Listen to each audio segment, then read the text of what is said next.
స్థలాలకు బీసీ ఆత్మగౌరవ భవనాలను నిర్మించడం కోసం స్థలాలను కేటాయించడం జరిగింది. ఈ స్థలాలను కేటాయించినప్పుడు ప్రభుత్వం ఒక మెమోను కూడా విడుదల చేసింది. ఆ మెమో యొక్క ఉద్దేశం ఏమిటంటే, ఏదైనా ఒక కులంలో అనేక సంఘాలు ఉన్నప్పుడు ఆ సంఘాలన్నింటినీ కూడా సమన్వయపరిచి వారి అందరి సమక్షంలో మెజారిటీ విధానంలో ఒక ట్రస్టును ఏర్పాటు చేస్తే ఆ ట్రస్టుకు ఈ యొక్క స్థలాలను నిర్వహణ బాధ్యతలను అప్పగిస్తాము అని ఆ యొక్క మెమో ఉద్దేశం. సో ఆ ట్రస్టుకు నిర్వహణ బాధ్యతలు ఉపజెప్పడం అనేది దీని ఒక ఉద్దేశం. ఆ నిర్వహణ బాధ్యతలు చేసేటప్పుడు ఆ ప్రభుత్వంలో ఉన్నటువంటి పెద్దలు, రాజకీయ నాయకులు ఎటువంటి కుల సంఘాలకు ప్రాతినిధ్యం ఇవ్వకుండా వారి యొక్క అనుచరులతో మాత్రమే ఈ ట్రస్టులను ఏర్పాటు చేసుకోవడం జరిగింది. ఎంత ఘోరం అంటే, ఒక్కొక్క ట్రస్టులో 3 మాత్రమే, ఒక ట్రస్టులో 5 మంది మాత్రమే, ఒక ట్రస్టులో 10 మంది మాత్రమే. అంటే ఇంత పెద్ద కులాలుగా ఉన్నటువంటి ఈ బీసీ కులాలలో ట్రస్టులను వేరే కంటే మూడో కంటికి తెలియకుండా వాళ్ళ అనుచరులకు మాత్రమే ఏర్పాటు చేసుకోవడం అనేది చాలా దారుణం. సో దీనిని ఖండించడం కోసం అన్ని కులాలకు, కులంలో ఉన్నటువంటి అన్ని సంఘాలకు న్యాయం చేయడం కోసము ఇక్కడ బీసీ ఆత్మ గౌరవ పోరాట సమితి అనేటటువంటిది ఈరోజు వెలవడం జరిగింది. దానిలో ముఖ్యంగా Telangana Mudiraj joint action committee, అదేవిధంగా కురువ జాయింట్ యాక్షన్ కమిటీ, అదేవిధంగా తెలంగాణ కుమ్మరి జాయింట్ యాక్షన్ కమిటీ, అదేవిధంగా తెలంగాణ నాయి బ్రాహ్మణ జాయింట్ యాక్షన్ కమిటీలు ప్రస్తుతానికి మన యొక్క సమావేశంలో పాల్గొంటా ఉన్నారు.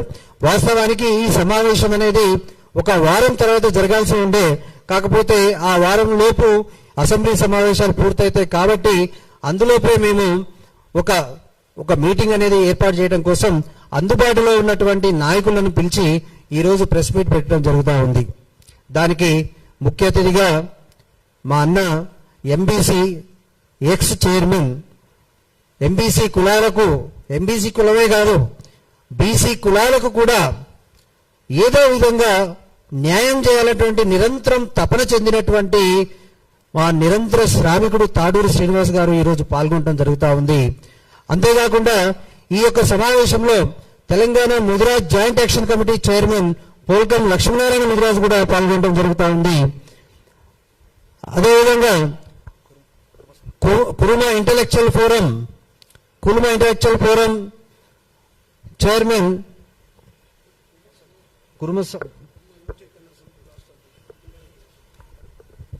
యువ చైతన్య సమితి రాష్ట్ర అధ్యక్షులు వెంకటేష్ కుర్మ గారు, అదేవిధంగా ఇంటలెక్చువల్ ఫోరం అధ్యక్షులు గురునాథ్ గారు, అదేవిధంగా ముదిరాజ్ సంక్షేమ సమితి రాష్ట్ర అధ్యక్షులు సురేష్ గారు, అల్లాదుర్గం సురేష్ ముదిరాజ్ గారు, అదేవిధంగా ముదిరాజ్ చైతన్య వేదిక రాష్ట్ర చైర్మన్ వై శివ ముదిరాజ్ గారు, అదేవిధంగా తెలంగాణ జన సమితి ఓబీసీ కన్వీనర్ అయినటువంటి జస్వంత్ గారు, అట్ ద సేమ్ టైం వారు తెలంగాణ నాయి బ్రాహ్మణ సమితికి కూడా వారు ప్రతినిధిగా వ్యవహరిస్తా ఉన్నారు. తెలంగాణ కుమ్మరి సంఘం రాష్ట్ర అధ్యక్షులు కుమ్మరి బాలకృష్ణ గారు కూడా ఈ యొక్క సమావేశంలో పాల్గొంటా ఉన్నారు.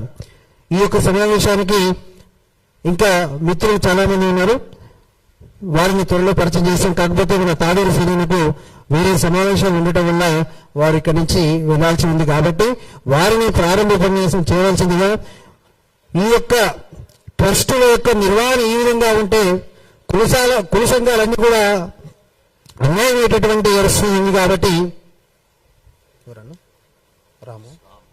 అదేవిధంగా తెలంగాణ రాష్ట్ర బీసీ సంఘం నగర అధ్యక్షులు రాము ప్రజాపతి గారు కూడా ఈ యొక్క వేదిక మీద ఉన్నారు. వారికి స్వాగతం, సుస్వాగతం. అందరికీ పేరు పేరున ధన్యవాదాలు తెలియజేస్తూ, అందరి యొక్క ఆమోదంతో ఈ యొక్క సభ అనేది 4 తీర్మానాలను ప్రవేశపెట్టింది. అది మీకు మీడియా ముఖంగా చెప్తా ఉన్నాను. ఒకటి, 41 కులాలకు ఏర్పాటు చేసినటువంటి ట్రస్టులన్నిటిని కూడా పునఃసమీక్షించి ప్రజాస్వామ్యబద్ధంగా కామన్ ట్రస్టును ఏర్పాటు చేయాలని ఈ యొక్క పోరాట సమితి తీర్మానం చేసింది.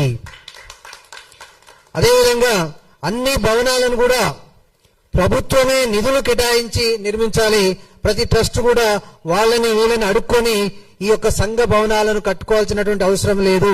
ఈ యొక్క రాష్ట్ర బడ్జెట్ 3,24,000 కోట్లు అంటే రాష్ట్ర బడ్జెట్ అంటే రాష్ట్రంలో అత్యధిక జనాభా ఉన్నటువంటి ఈ యొక్క బీసీల యొక్క ఆదాయమే రాష్ట్ర బడ్జెట్. కాబట్టి మాకు ఉన్నటువంటి ఇంత ఆదాయాన్ని వదిలిపెట్టి మేము మరలా భిక్షమెత్తుకొని మా యొక్క నిధులను పక్కన పెట్టి మేము ఎక్కడో తీసుకురావాల్సినటువంటి గత్యంతరం మాకు లేదు. కాబట్టి ప్రభుత్వము అంటే ప్రజలే, కాబట్టి ఈ యొక్క ప్రజల యొక్క సొమ్మునే ప్రజలకే వినియోగించాలి. కాబట్టి అన్ని భవనాలను ప్రభుత్వ యొక్క నిధులతోనే నిర్మించాలని కూడా మేము తీర్మానం చేయడం జరిగింది.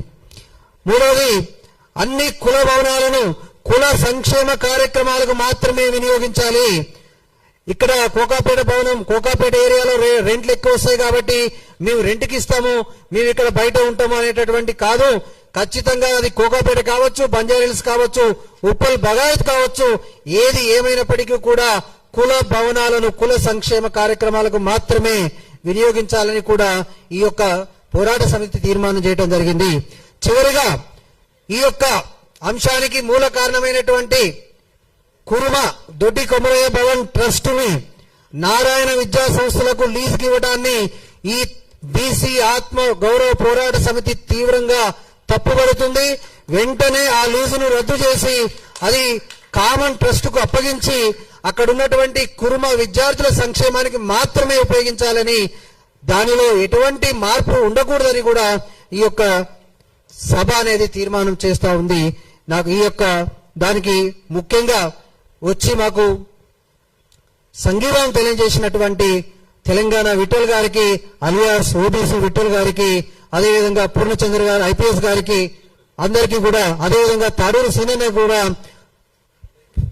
అనేకే గారికి గిరిజన బిడ్డ అయినప్పటికీ కూడా మా బీసీలో కూడా చైతన్యం చేయడానికి చాలా అద్భుతంగా మాట్లాడినటువంటి ప్రత్యూష రాథోడ్ గారికి కూడా, ఇక్కడికి వచ్చినటువంటి ప్రతి ఒక్కరికి ప్రింట్, ఎలక్ట్రానిక్, ముఖ్యంగా సోషల్ మీడియా మిత్రులందరూ కూడా పేరు పేరున ధన్యవాదాలు తెలియజేస్తా ఉన్నా. Thank you very much. జై బీసీ, జై బీసీ.